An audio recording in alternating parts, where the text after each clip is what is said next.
confined to Americans. As the social commentator Kay Heimowitz recently wrote, Germans are lonely, the bon vivant French are lonely, and even the Scandinavians are lonely. The British Prime Minister recently appointed a Minister of Loneliness. People have more money, better health, better housing, more education, and live longer than at any time in history. But people, especially the young, are unhappier than at any time since data began to be collected. Why? There are any number of reasons: increased drug and opioid addiction, less human interaction because of constant cell phone use, and young people's fears for their future are the most widely offered explanations. But the biggest reason is the loss of values and meaning. Let's begin with values, and I'll focus on America. The United States was founded on two sets of values, Judeo-Christian and American.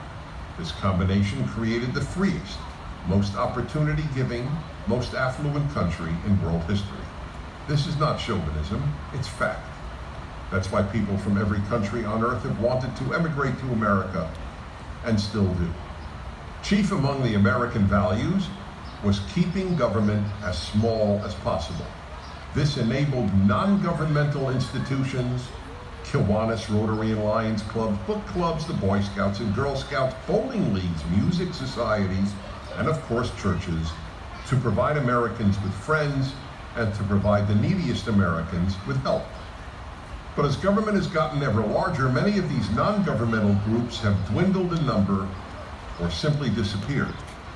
Another set of values is referred to as middle class or bourgeois values. These include getting married before having a child, making a family, getting a job, self-discipline, delayed gratification, and patriotism. All of these have been under attack by America's elites with the following results. The majority of births to millennials are to unmarried women. Yet according to a 2018 Cigna study, single parents are generally the loneliest of Americans. The percentage of American adults who have never been married and who have no children is at an historic high. Then there's patriotism. Until the 1960s, Americans grew up loving their country, admiring the founders, and believing in America's values, most especially liberty. Americans did not ignore the bad parts of their history, but they were wise enough to recognize that what made America exceptional was not its flaws, which were all universal, but its virtues, which were not. This strong American identity provided generations of Americans with roots, community, optimism, and meaning. Which brings me to the most important reason for all this unhappiness: a lack of meaning. As Viktor Frankl, the renowned Austrian-American psychoanalyst, wrote in his masterpiece, Man's Search for Meaning, aside from food, the greatest human need is meaning. And nothing has given Americans, or any other people for that matter, as much meaning as religion. But in the West, since World War II, God and religion have been relegated to the dustbin of history. The result is that more than a third of Americans born after 1980 affiliate with no religion. This is unprecedented in American history, and it's even worse in Europe.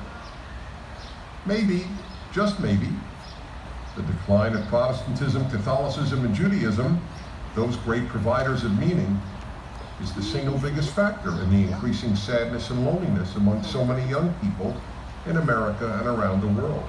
A 2016 study published in the Journal of the American Medical Association, JAMA Psychiatry, found that American women who attended a religious service at least once a week were 5 times less likely to commit suicide.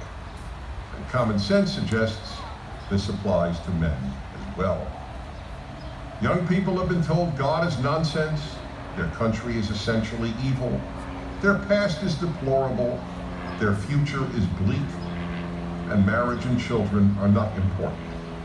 Why are so many young people depressed, unhappy, and angry? It's not capitalism, or income inequality, or patriarchy, or even global warming. It's having no religion, no God, and no country to believe in. What does that leave them with? No meaning. But there is always Instagram. I'm Dennis Prager.